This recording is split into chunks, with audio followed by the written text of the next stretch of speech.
Então, pessoal, continuando o estudo do livro do perdão.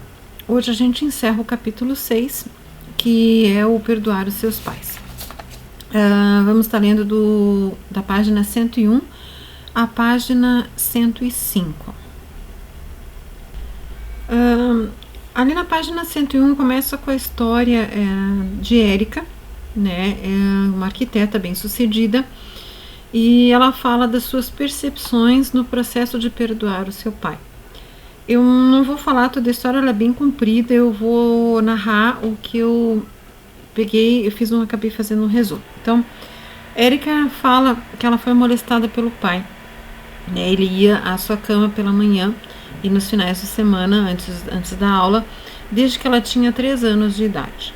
E a última vez que ela lembra dele ter tentado é quando ela tinha 30 anos.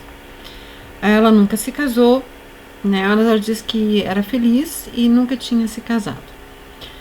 O pai criou todas as regras da família, né?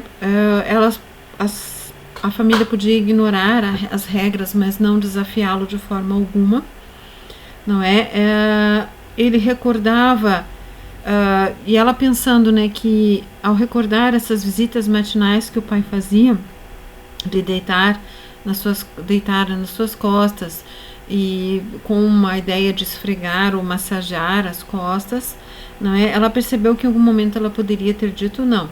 E ela se sentia impotente, como um peão nas mãos do pai e da mãe. E no decorrer de tudo isso, muitos perguntaram para ela, e ela também se perguntou aonde estava a mãe nesse momento. E hoje, ela olhando tudo isso, ela vê que também, talvez ela, na época, a mãe não tinha forças diante do pai e não conseguia dizer não para o pai. Não é? Disse que negação era algo da família, então que todos eles acabavam negando certas coisas, não é? Ela começou a fazer terapia, né? Ela, num dado momento, ela começou, se não me engano, aos 20 anos que ela narra ali, ela começou a fazer terapia e ela tinha dificuldade no início de colocar para fora o que ela tinha já. Ela ia para as terapias meio que, digamos assim, não mexe, eu tô aqui, mas eu não quero que mexa muita coisa. E no momento que ela começou a se soltar, ela começou a colocar tudo para fora. E nesse instante que ela colocou tudo para fora, ela começou a perceber algumas coisas. E para as pessoas que ela nunca contava, ela começou a contar a história do pai, do que fazia. E ela percebeu que depois de um certo tempo, as pessoas começavam a odiar o pai, pelo fato do que ele fazia com ela, né? Do sentimento que ela tinha com relação a isso. Só que ela fala que para isso ela achava que era uma reação muito extrema, né? E depois disso que as pessoas começavam, porque as pessoas começaram a odiar o pai dela, e ela começou a defender o pai dela na frente das pessoas, quando mas ele tem isso, tem aquilo, né? Ou seja, ele não era somente isso, ele tinha mais coisas, ele fazia coisas para ela, ele era um bom pai, mas ele tinha este lado dele, né? Então, e daí nesse momento ela acaba parando de falar, mas já trabalhando todas essas questões. Então ela não sentia raiva pelo pai e ela preferiu lidar com todas essas questões, como ela fala, por águas mais calmas. E algo que ela narra ali é assim, eu nunca pensei no perdão como uma ação. Sempre me pareceu uma evolução, que com o tempo a raiva passaria. Não sabia que o perdão podia ser criado. Achei que você esperava ele acontecer. Então ela achou que isso era algo, assim como muitas coisas que a gente vai amadurecendo, que poderia ser, as coisas poderiam, na medida do tempo, isso iria passar, né? Assim como muitas outras coisas. Só que ela não tinha ideia de que poderíamos construir a questão do perdão, que é o que a Robin acaba falando para nós, que é uma maneira da gente construir este perdão. Talvez ele venha com o tempo, mas talvez a gente tenha que se tomar conhecimento de algumas coisas, fazer cair a ficha, vamos dizer assim, provocar alguns sentimentos, algumas reações em nós, para que a gente possa, nessa depuração, trabalhar essas questões do perdão. Então ela não sabia que podia ser criado e que podia ser trabalhado. E ela fez a meditação do amor e do perdão. E nessa meditação ela visualizou o pai, né? Ela e o pai, porque na meditação pede para que se visualize um local seguro. Então ela vai para esta praia, uma praia que ela diz que não é uma praia para banho, é uma praia com bastante pedras, com bastante sujeiras ali, mas é uma praia onde ela se sente segura. E ela visualiza o pai justamente na praia. Visualiza este pai agora com 70 anos, não é? Com problemas nas costas, dificuldade para andar, com problema nos pés, no joelho, caminhando com uma bengala e com uma dificuldade muito grande, atravessando a praia para encontrar ela. E nesse instante é que ela tem a percepção. Qual é a percepção que ela tem? Né? Deste homem de 70 anos, né? E de que ele amava mais do que tudo, né? E que faria tudo para ajudá-la dentro da sua capacidade. Então ela visualiza esse pai velho, não visualiza mais aquele que lá no começo começou a, vamos dizer assim, molestar, incomodar ela, ou vir para a cama dela, mas ela vê esse pai que já está velho, que já está, digamos assim, idoso, né, que já está com diversos problemas, e ela olha a essência, ela acaba olhando a essência dele. E o comportamento incestuoso que ela fala do pai, ela percebe que não estava no controle dele, né? E que percebe que o imenso amor que ele tinha poderia ser a causa do perdão, né, de tudo isso. Que este amor que ele sentia por ela, não é? Que ele protegeria ela de qualquer coisa, menos dele mesmo. E que talvez ele não conseguisse frear essa, vamos dizer assim, essa má tendência dele, essa tendência que ele tinha. Ela fala no final que a meditação foi útil para ela, tá? Porque deu para ela e para outra pessoa, no caso que foi colocada, né, ali, a chance de dizer o necessário. No caso dela, ela disse exatamente o que o pai dela precisava ouvir, né? O que há muito tempo ela não conseguia colocar para fora. Embora eu não entendesse, ela fala, o porquê ele fazia isso, que ela o perdoava e que não tinha nenhuma ligação com o amor que o pai sentia por ela. Então ela conseguiu realmente separar aí o amor que o pai sentia pelo aquilo que o pai fez e ainda fazia em algumas ocasiões.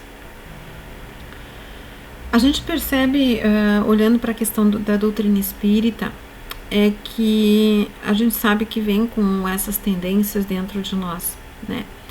Lógico, ninguém aqui vai assinar embaixo dizendo não, isso tá certo, isso não tá certo, não é desse jeito, né? Não, a gente não tá assinando dizendo que isso tá certo, é uma tendência que a pessoa tem. E nós viemos para trabalhar justamente essas más tendências, olhar principalmente também a questão dos nossos filhos, daqueles que estão perto de nós, e nós mesmos, porque é um autoconhecimento, para ver que tendências nós estamos fazendo, o que nós estamos realizando, que podemos modificar, né, podemos melhorar. Será que estamos magoando alguém com a maneira de nós estarmos agindo? A gente pode achar que está correto aquilo ali, mas para o outro pode ser uma afronta muitas vezes. Pode ser algo em que ele não se sinta confortável.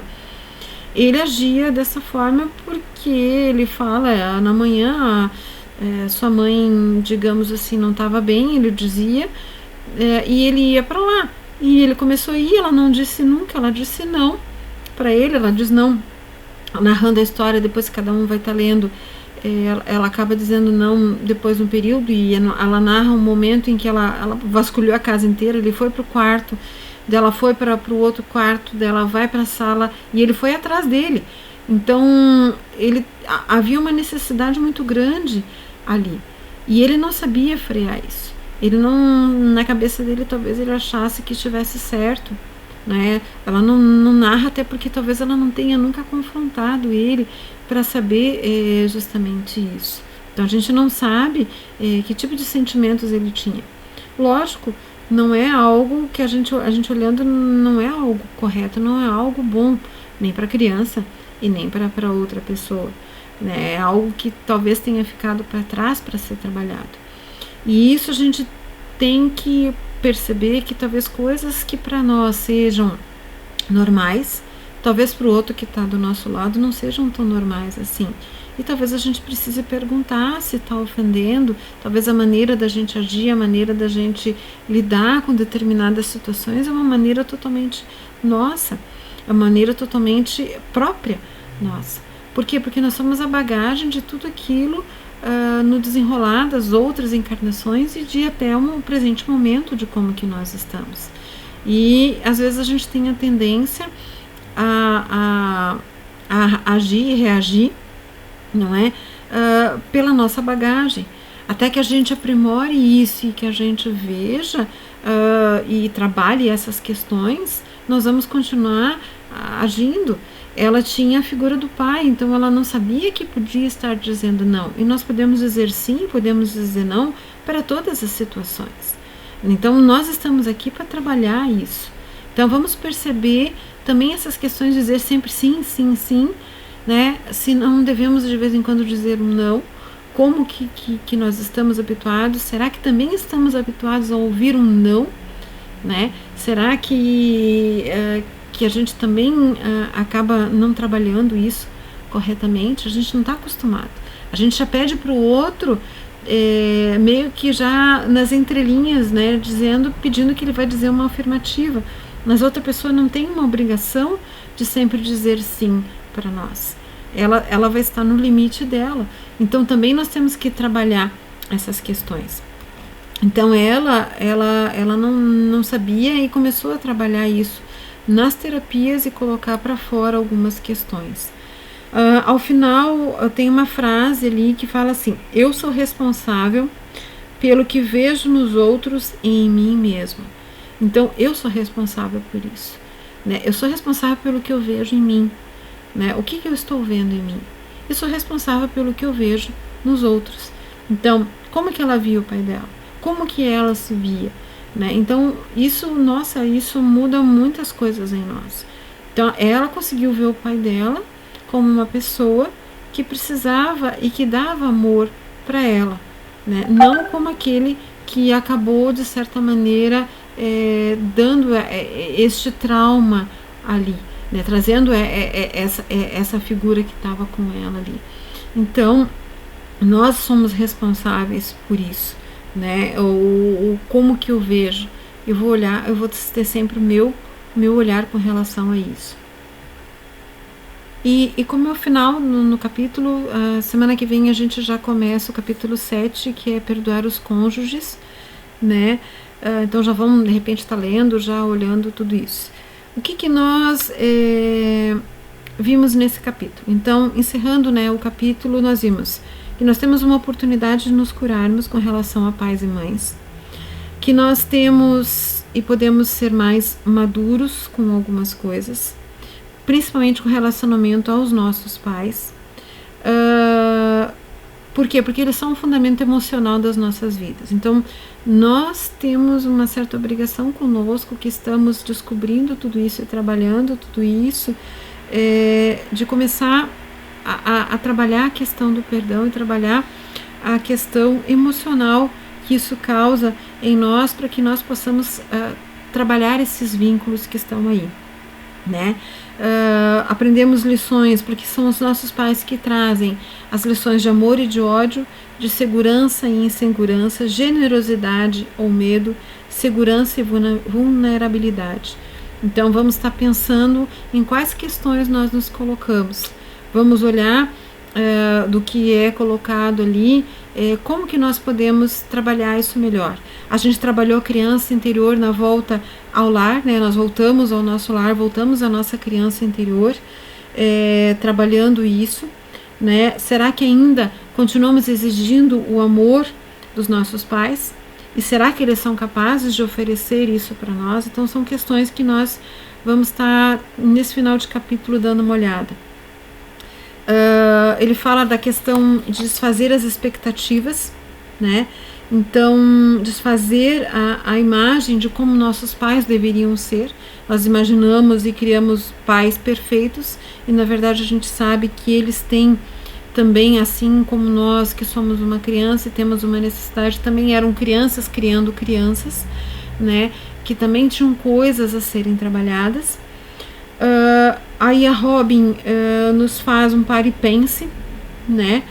Neste momento, para que a gente trabalhe o amor, a aceitação, a afeição e a aprovação do que nós queríamos com o pai ou com a nossa mãe, dizer tudo para eles, respirar, dizer para eles que a gente não considera mais eles como responsável. E que devemos desapegar dessa luta, não ter uma luta, não travar uma luta, não trazer o ressentir novamente, não é? E, novamente, um outro pare e pense, né? Ver o significado de luta, porque muitos de nós lutamos, né? Travamos uma luta com esse relacionamento com os nossos pais. Então, o que é livrar desta luta, né? Não ter mais esta luta, porque muitos só têm esse contato com o pai ou com a mãe. O que mudaria o relacionamento? O que sobraria no relacionamento? Qual seria a interação, né, pós-conflito? Como que você se sentiria e como a sua vida mudaria? Que são as questões que estão ali no pare e pense do desapegue-se da luta, que a gente viu durante todo esse capítulo. Ainda foi a história do Bruce e do David, né, que a gente viu. E a pergunta, né, eu tenho o direito de me zangar? Sim, nós temos o direito de nos zangar. Só que se nós fizermos do perdão uma prática consciente, ela vai curar justamente esta raiva, esse zango, né, essa maneira, né? Então, por quê? Porque do contrário do que a gente acha, a gente não vai ser inferior. Nós vamos nos tornar mais poderosos. Por quê? Porque no momento em que a gente se zanga ou sente raiva, a raiva é que nos domina, né? A raiva é que determina as nossas ações. E no momento em que eu trabalho justamente isso, eu tiro o poder da raiva. Eu me torno uma pessoa mais pacífica, uma pessoa mais segura e ficamos mais fortes, não o contrário. E coisas que a gente às vezes pensa, eles deveriam ter me compreendido, e na verdade aí a gente olha eles como crianças, né, fazendo o exercício do nativo na sua terra, imaginando o pai ou a mãe, não é? Como crianças e vendo que eles têm toda uma certa necessidade, que talvez eles só fizeram aquilo que eles tinham conhecimento para estar fazendo. Então a gente começa a olhar os nossos pais de uma forma diferente. E se doar mais que receber, e se nós conseguimos amar incondicionalmente os nossos pais, ou se ainda queremos alguma aprovação da carta deles, né? E daí por